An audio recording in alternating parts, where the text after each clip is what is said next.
Prime Minister Modi is on a 3-day visit to Sri Lanka. He met with President Dissanayake as well, and during the talks he raised several issues. He in fact assured that India will stand by Sri Lanka and support it in key sectors. He also said that he raised the issues of Indian fishermen and their concerns during the talks as well. My colleague Gauri joins us from Colombo. Gauri, take us through the key points of what was discussed during this meeting. The joint press conference just concluded as well, where the Prime Minister had assured full support to Sri Lanka. Indeed. In fact, a very important press statements and very important messaging that has come out. In my view, there are 3 or 4 very critical and crucial messaging and decisions that have been carried out and decided. One, of course, is the fact that there is going to be a defense pact between India and Sri Lanka. The statement, in fact, and the press statement very clearly said that Prime Minister Modi said that security interests of Sri Lanka and India are aligned, and he said that he's grateful for Dissanayake's support when it comes to India's concerns.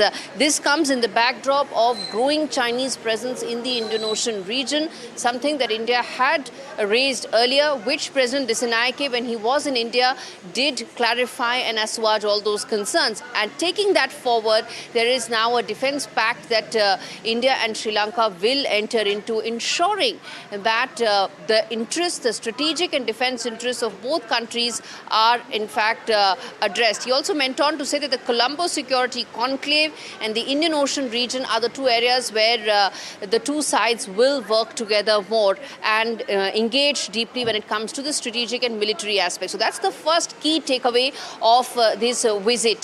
The second important aspect, we've been saying that through the morning, which is around economic, particularly around agriculture and grid connectivity, both of which have featured prominently in the MOUs. There are 10 of them that have been signed. They feature very prominently in the India-Sri Lanka economic engagement. The third other important aspect is that Prime Minister Modi did talk about Trincomalee. Now, Trincomalee is a Tamil-dominated area, something where he has mentioned that India, Sri Lanka and UAE will work together and will create an energy hub. That's important, both from an economic as well as a political messaging point of view. The other 2 things that I think are very critical in this, when one needs to talk about, is the provincial council elections. The constitutional amendment that was made that allows for provincial council elections to take place has been hasn't proceeded further. Sri Lanka has 9 provinces. These province councils have their elections, and they have what would be a counterpart of India's chief minister. That's a governor of the province.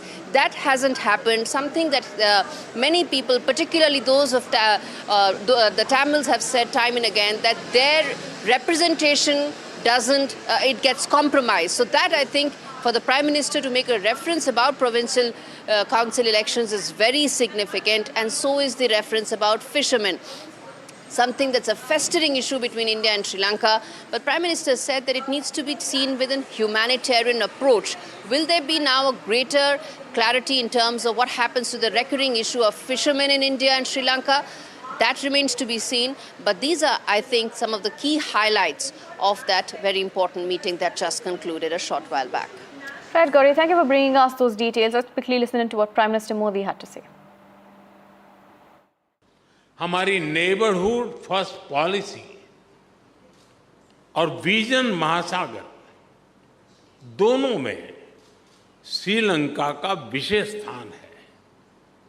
पिछले 4 महीनों में राष्ट्रपति दिसानायक की भारत यात्रा के बाद से हमारे सहयोग में उल्लेखनीय प्रगति हुई है। साम्पुर सोलर पावर प्लांट से श्रीलंका की ऊर्जा सुविधा में मदद मिलेगी। मल्टी प्रोडक्ट पाइपलाइन के निर्माण और त्रिंकोमाली को ऊर्जा हब के रूप में विकसित किए जाने के लिए जो समझौता हुआ है, उसका लाभ श्रीलंका के सभी लोगों को मिलेगा।